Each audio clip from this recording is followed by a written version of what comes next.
نعم.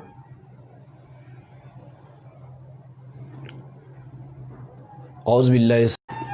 بسم الله الرحمن الرحيم وصلى اللهم على نبينا محمد وعلى آله وصحبه أجمعين.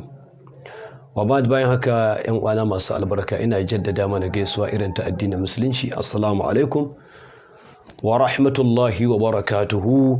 Barkanmu da ƙara haɗuwa da kasancewa a wannan gaba ko wannan kafa fitowa ta biyu a cikin tattaunawa da shawarwari da nusarwa da wanda ya zama ruwan dare game duniya ga maza shine duniyar gamje-gamjen magunguna na ƙarfin maza, wato yaƙi da gamje-gamje da kwashe-kwashe da afke-afke na magunguna da sunan ƙara kuzari ga 'ya'ya maza.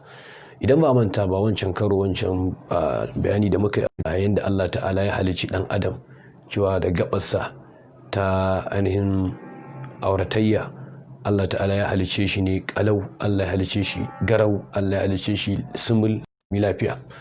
Kamar da na bada misali, kamar idanka ne ba magani kake sha masa ba kake gani, kamar kunnenka ne ba magani kake sha masa ba kake ji, kamar hancinka ba magani kake sa ba rarrabewa tsakanin abu mai tsami da mai daci da mai zaki da dai makamancin wannan. Don ba manta ba wancan akan abin da muke magana kenan, wanda duk da haka mun ce akwai kuma dalilai da sabubba waɗanda ka iya jawowa namiji samun rauni na kuzari na ɗa namiji, waɗanda wannan dalilai su muka ce za mu dinga tsakuro ɗaya ba ɗaya daga cikinsu. Alabashi idan mun gama da su insha Allah ta'ala za mu zo mu kawo shawarwari waɗanda su taimaka mutum wajen inganta ko jaddada matsayin shi na ɗa namiji da yawa ma ba tare da ka buƙaci sai ka sha wani abu ko ka afa wani abu ba. In ana biye da mu insha Allah ta'ala za mu kai ga wannan hikimomi da dabaru da iya waɗanda za su taimaka mutum insha Allah ta'ala wajen jaddada ainihin lafiyarsa.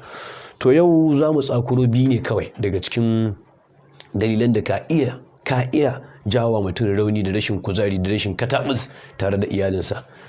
Kafin wannan har kullum ina maimaitawa, ina jaddadawa cewa wannan shiri mun yi shi ne har ga Allah, muna yin shi ne ga ainihin ma'aurata, ba ma yin shi ga duniyar karuwai ko duniyar yan bariki ko duniyar shakiyai waɗanda da neman bukatun ta da ko gamsa da kansa a cikin da'ira da ba ta aure ba ce ba. Manufanmu har kullum shi ne ga ma'aurata. Abubuwan da ka iya jawo wa ɗa namiji rauni daga ciki yau za mu ɗauki guda biyu mai bayani insha Allah, kusan sun kai guda 10 ko 10. Na farko, manazarta masu bibiyar lafiya ta ɗan adam sun yi kallo zuwa ga abin da ya shafi wato gajiya in ta yawa. Gajiya idan mutum ya yi lilis ya wuni yana aiki bai kuma musamman jikinsa ba, to da yiwuwar magana ta gaskiya zai iya fuskantar matsala. Shin gajiyar nan iri biyu ce, gajiya ce ta kwakwalwa ko gajiya ce ta gangan jiki ko dubin. Gajiya ta kwakwalwa kamar wanda yake misali malamin lissafi, ya wuni yana rubuce-rubuce, yana calculation, yana derivation, ya wuni yana abubuwa a yi na misali ha gani, ko malamin makaranta da ake ta ɗawainiya, ko likita wanda an caza masa kai ya daɗe yana ya wancan ya duba wannan caji ne na kwakwalwa. Ko kuma gajiya ta gangan jiki kamar lebura wanda yake hawa kansa kafur ya kai kankare, an wuni akai a kawo ko mai haka foundation ko wani abu makamancin wannan. To kaga waɗannan siffofi ne ko ɓangarori ne da za su iya haifar mutum gajiya. Wancan na farko gajiya ce ta kwakwalwa, wannan kuma gajiya ce ta gangan jiki. Zai iya ba shi matsala ko shakka babu tsakanin shi da iyalinsa, domin zai zama da cewa gabansa sun yi rauni, jikin shi ya saki. Abinda zai fara mamayarsa shine bacci. To wannan shi ma dalili ne. To kaga idan mutum har ya san cewa za mu dinga daukan kowace gaba muna fitar da maganin ta, san cewa gajiyar da kai da yin aikace masu yawa shi ka ba bukata ka je ka sha magani, abinda kake bukata kawai shine lokaci zuwa lokaci ka huta. Kafin ka huta din ka samu nutsuwa. Ana bukatar duk mutumin da yake da aiki na gajiya, musamman gajiya ta gangan jiki, idan ya tashi da yamma to ana so ya wanka da ruwan ɗumi. In ya wanka da ruwan ɗumi ana so ya samu ointment, abin da man zafi irin su ya shafe jikinsa, sannan kuma da yamman nan ya fito ya sha iska.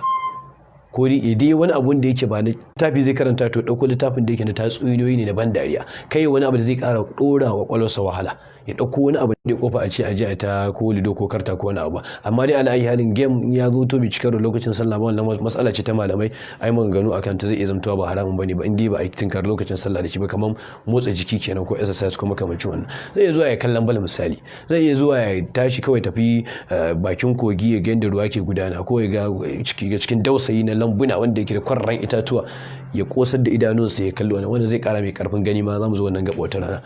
To kaga wannan gaba ta biyu shine abinci mara tsari ko rashin lafiyayyen abinci.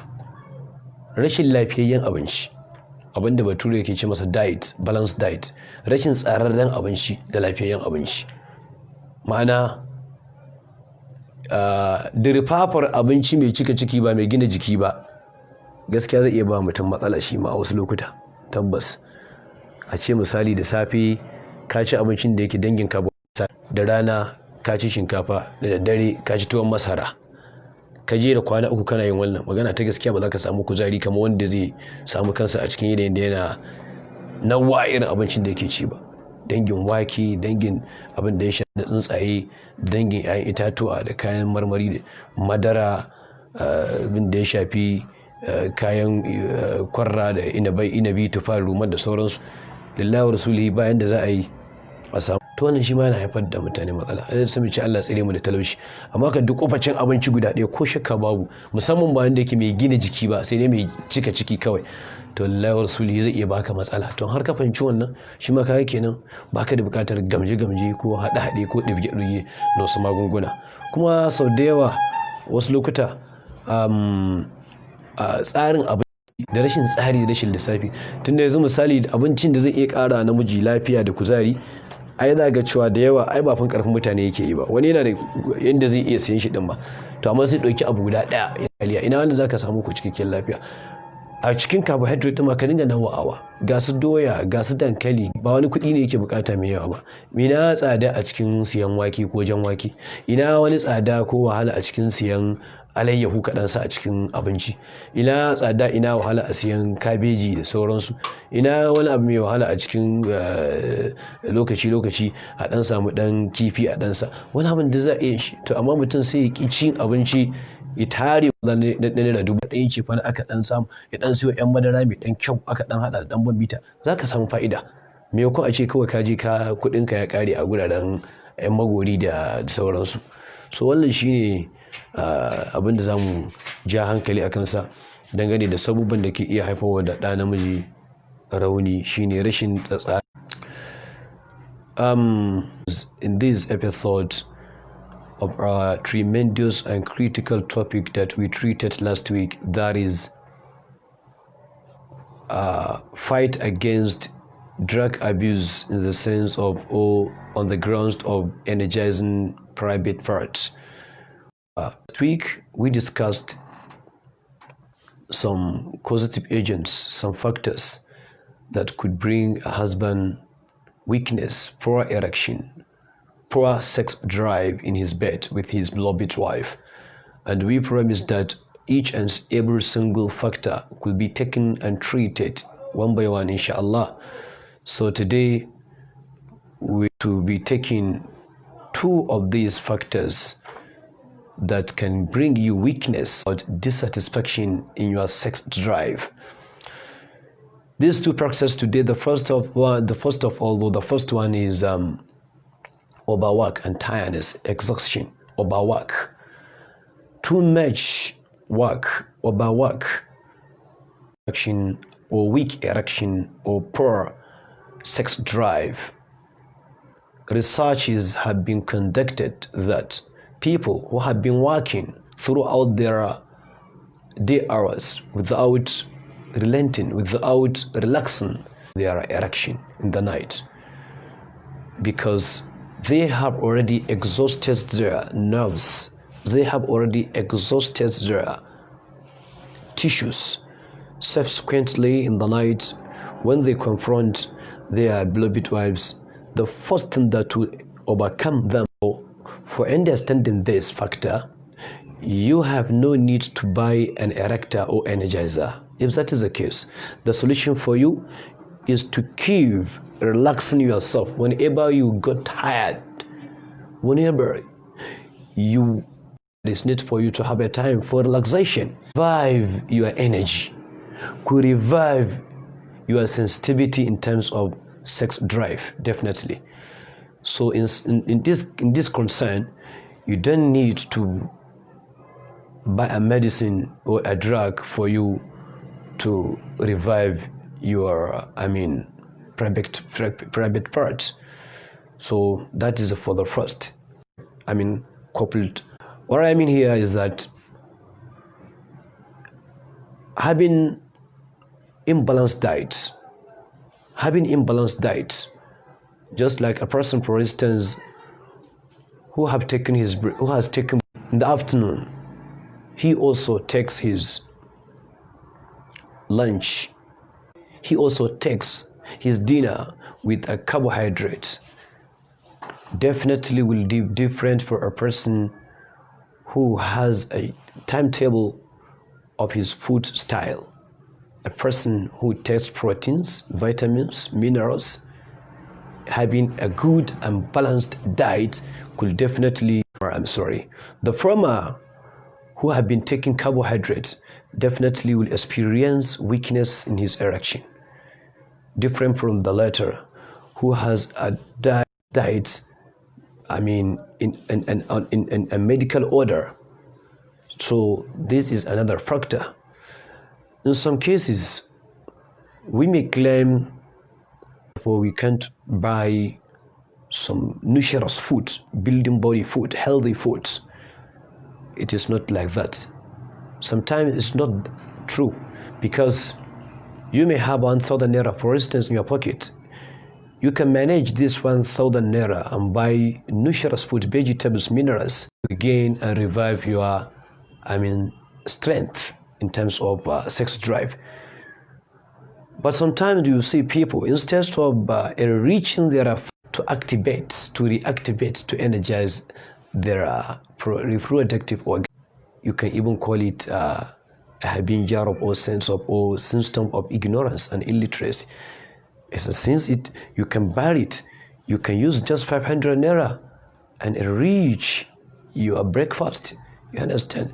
The breakfast which is rich of minerals, rich of proteins.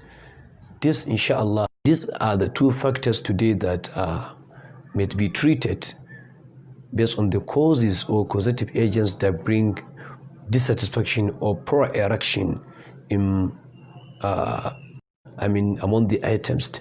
As for the first one that I treated, that is too much work. There is solution.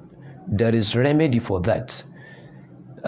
It is suggested for a person who has been working throughout his day hours, when he is off, especially in the evening, it is recommended for him to go and take bath with hot water. Later, he will rub all his body in soap. He will regain his erection and sensitivity.